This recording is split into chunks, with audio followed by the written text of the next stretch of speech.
और जो वादा मैं हमेशा से करता आया हूं कि युवा बनकर आया था, बुजुर्ग बनकर जाऊंगा, ये वो माध्यम है।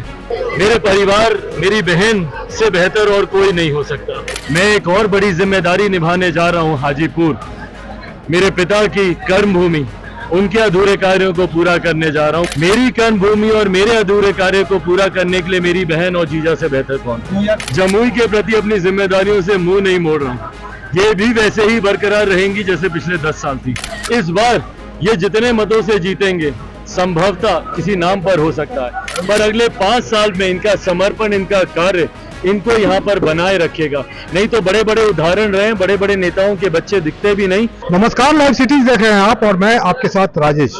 लोकसभा चुनाव 2024 को लेकर अब राजनीतिक बिसात सजने लग गई है। मोहरे बिछने शुरू हो गए हैं। तमाम राजनीतिक दल जिन्होंने अपने उम्मीदवारों की घोषणा की है उनको अब मैदान में लाना शुरू कर दिया गया है उनके द्वारा। बिहार में 40 सीटों पर लोकसभा चुनाव होना है और 4 जो पहले चरण में 7 चरणों में चुनाव होना है। पहले चरण में जमुई के अलावे और 3 अन्य लोकसभा सीटों पर चुनाव होना है। तो जमुई से चुनाव आरजेडी ने घोषित कर दिया है और अब चिराग पासवान ने भी अपने उम्मीदवार की घोषणा यहां पर से कर दी है। उनके बहनोई हैं, उन्हें यहां से उम्मीदवार बनाया जा रहा है। आज चिराग पासवान जमुई में थे और यहां पर उन्होंने पत्रकारों से बात करते हुए क्या कुछ कहा है, आप पहले वो सुनिए। देखिए, आज एनडीए की बैठक में जरूरी है ये कि एनडीए के जो प्रत्याशी हैं उनका परिचय गठबंधन के हर एक साथी से हो। कल नामांकन करने से पहले ये एनडीए के तमाम साथियों के द्वारा ये तय किया गया था कि एक ऐसी बैठक जहां पे प्रखंड पंचायत स्तर के एनडीए के हर एक घटक दल के तमाम साथी उपस्थित हो, ताकि उनसे एक अनौपचारिक मुलाकात भी हो जाए, बातचीत हो जाए, एक दूसरे को जान ले, समझ ले। क्योंकि जिस बड़े लक्ष्य की ओर हम लोग अग्रसर हैं, उस लक्ष्य में एनडीए गठबंधन पूरी ताकत, पूरी मजबूती के साथ हम लोग आगे बढ़ने का काम कर रहे हैं। लक्ष्य हमें हमारे प्रधानमंत्री जी ने दिया है 400 सीटें जीतने का, और इन 400 सीटों में बिहार की 40 सीटें अपना महत्वपूर्ण योगदान देने जा रही हैं। ऐसे में मेरी लोकसभा रही है जमुई, और लगभग पिछले 10 सालों से मैंने जमुई का प्रतिनिधित्व किया है। ऐसे में जमुई को कोई उसी भावना से प्यार करे, उसी भावना से अपनाए और उसी भावना से जमुई और जमुई वासियों की सेवा करे जिस भावना से मैं करता आया हूं। मेरे परिवार, मेरी बहन से बेहतर और कोई नहीं हो सकता। मेरी बहन, मेरे बहनोई, जब उनको ये मौका यहां पर मिला है, आने वाले दिनों में जमुई की जनता के आशीर्वाद से जमुई की सेवा करने का, तो कहीं ना कहीं मेरा जुड़ाव वही रहेगा जमुई से जो अभी तक था। और जो वादा मैं हमेशा से करता आया हूं कि युवा बनकर आया था, बुजुर्ग बनकर जाऊंगा, ये वो माध्यम है। कोई और होते तो शायद एक नेता, सांसद, राष्ट्रीय अध्यक्ष का रिश्ता होता, पर यहाँ पे बहन का रिश्ता है, जीजा है हमारे। तो जिन कार्यों को मैं पूरा करना चाहता हूं जो अभी भी अधूरे हैं, उनको मैं पूरा कर पाऊंगा।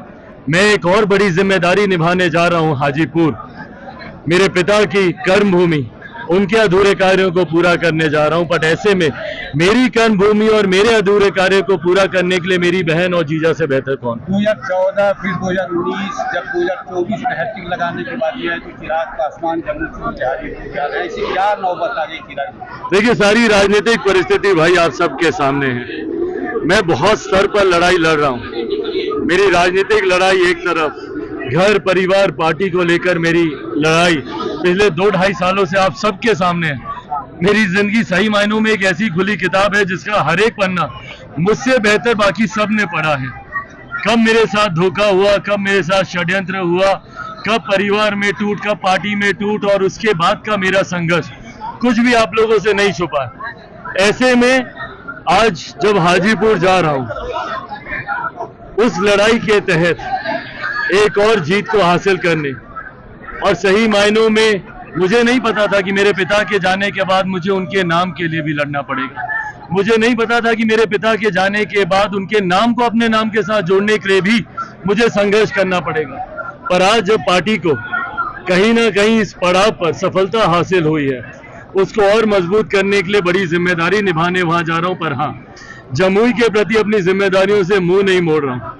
ये भी वैसे ही बरकरार रहेंगी जैसे पिछले 10 साल थी। अच्छा चिराग, ये चीज बताइए, बीजेपी लगातार अपोजिशन पे परिवारवाद का आरोप लगाती रही है, तो क्या माने जब आप अरुण भारती को जम्मू से टिकट दिए हैं, उम्मीदवार बनाए, तो इसको परिवारवाद नहीं मानते आप? देखिए, मैं मानता हूं इंसान की काबिलियत पर, और जिसका बहुत खूबसूरत व्याख्या मेरे प्रधानमंत्री जी ने स्वयं लोकसभा में जो अंतिम सत्र था और संभवतः अपने अंतिम संबोधन में उन्होंने परिवारवाद की बहुत खूबसूरत परिभाषा दी। जब पुनः कुछ विपक्ष के नेता तंज कस रहे थे और तमाम भाजपा के कुछ वरिष्ठ नेताओं के ऊपर भी उंगली उठा रहे थे, उस वक्त मेरे प्रधानमंत्री जी ने बहुत खूबसूरती से कहा, और मैं भी इस बात को मानता हूं। देखिए, किसी बड़े परिवार से आना, किसी बड़े व्यक्तित्व का सुपुत्र या सुपुत्री होना आपका सौभाग्य हो सकता है, पर आपकी काबिलियत नहीं। सौभाग्य आपको मौका संभवतः दे सकता है, बट आपकी काबिलियत ही आपको बनाए रखेगी। जिसका जीता जागता उदाहरण, मैं भी तो भैया एक नेपो किड में ही गिना जाता हूं, पर जब मैं 14 में यहां पर आया था, 85,000 मतों से मुझे जमुई की जनता ने जिताया था। पर अगर वो 85,000 मत 2019 आते आते 2.5 लाख के मार्जिन से अगर मैं जीता हूं, तो वो कहीं ना कहीं जमुई की जनता पे का विश्वास मुझ पर है, जो मुझे यहां तक लेकर आया। इस बार ये जितने मतों से जीतेंगे संभवतः किसी नाम पर हो सकता है, पर अगले 5 साल में इनका समर्पण, इनका कार्य इनको यहाँ पर बनाए रखेगा। नहीं तो बड़े बड़े उदाहरण रहे, बड़े बड़े नेताओं के बच्चे दिखते भी नहीं जिनमें वो काबिलियत नहीं थी। चिराग, ये चीज बताइए, नीतीश जी से बहुत सख्त का आंकड़ा आपका रहा है, लगातार आप विरोध करते रहे कि आप एक साथ गठबंधन में आ गए, इसके साथ आप मंच साझा करेंगे? देखिए, गठबंधन के हित से ऊपर कोई हित नहीं है, और ये सब हम लोग को, भाई राजनीति का स्टूडेंट हूं और राजनीति का विद्यार्थी होने के नाते, स्टूडेंट ऑफ पॉलिटिक्स होने के नाते, ये हम लोग को सिखाया जाता है सबसे ऊपर देश हित होता है, राष्ट्र हित के साथ कोई समझौता नहीं। राष्ट्र हित के बाद हम जैसे राजनीतिक दलों वालों के लिए गठबंधन का हित होता है, उसके बाद अपने दल का हित होता है, और उसके बाद अगर कुछ बच जाता है तब इंसान अपने व्यक्तिगत हितों की चिंता कर सकता है। तो ऐसे में जब राष्ट्र हित को साधने के लिए गठबंधन तैयार हुआ है, तो हम तमाम गठबंधन के साथियों की जिम्मेदारी है कि इस गठबंधन को मजबूती दें। इसमें हमारे प्रधानमंत्री जी के नेतृत्व में हमारे बिहार के मुख्यमंत्री आदरणीय नीतीश कुमार जी हैं, आदरणीय उपेंद्र कुशवाहा जी हैं, आदरणीय जीतन राम मांझी जी हैं। हम सबको एकजुट होकर ही आगे बढ़ना होगा, तभी हम लोग उस बड़े लक्ष्य की ओर अग्रसर हो पाएंगे, तभी हम लोग बिहार की 40 सीटें जीत पाएंगे। अगर कोई इसमें ऐसे हल्की सी भी चूक हो गई या कोई अपने मतभेदों को किसी ने प्राथमिकता दे दी, तो उसका नुकसान होगा हम लोग। ऐसे में हर कोई अपने विषय को एक तरफ रखकर आज गठबंधन को मजबूती देने के लिए और प्रधानमंत्री जी को तीसरी बार देश का प्रधानमंत्री बनाने के लिए एक साथ आया है, और 40 की 40 सीटें जीतना ना सिर्फ हमारा लक्ष्य है, बल्कि उसके लिए हम लोग संकल्पित हैं। आखिरी सवाल, लोकसभा चुनाव नजदीक है, बिल्कुल खुल चुका है, जिस तरह से व्यक्तिगत टिप्पणी लोगों की जाती है, ममता बनर्जी पर टिप्पणी की गई है, कंगना रनावत पर एक टिप्पणी की गई, चिराग पासवान इस सरासर गलत है, सरासर गलत है।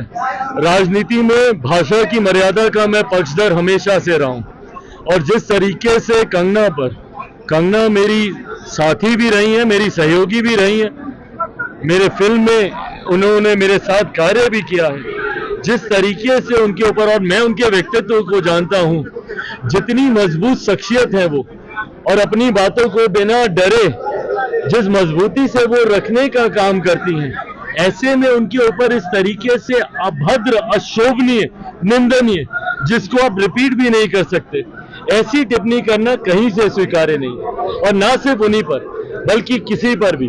राजनीति में आप बड़े से बड़ा विरोध कीजिए, पर उसको भी मर्यादित शब्दों में किया जा सकता है, पर इस तरीके से मर्यादा को लांघकर किसी के बारे में अभद्र टिप्पणी करना सभ्य राजनीति में कतई स्वीकार्य नहीं है। तो सुना आपने, ये थे लोजपा सुप्रीमो चिराग पासवान। उन्होंने जमुई से जो कैंडिडेट लॉन्च किया है, जिन्हें उतारा है मैदान में, डॉक्टर अरुण भारती हैं, चिराग पासवान के बहनोई हैं।